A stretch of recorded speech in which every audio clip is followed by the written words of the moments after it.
حن قلبي له فاض شوقا إليه، لست أرجو سوى شربة من يدي.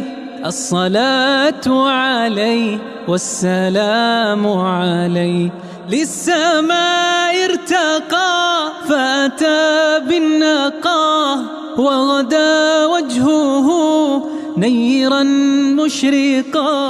كان من عفوه حين حان اللقاء قال فلتذهبوا أنتم الطلقاء. مصطفى مصطفى منبع للصفا، سيد الأنبياء مشعل في الوفا.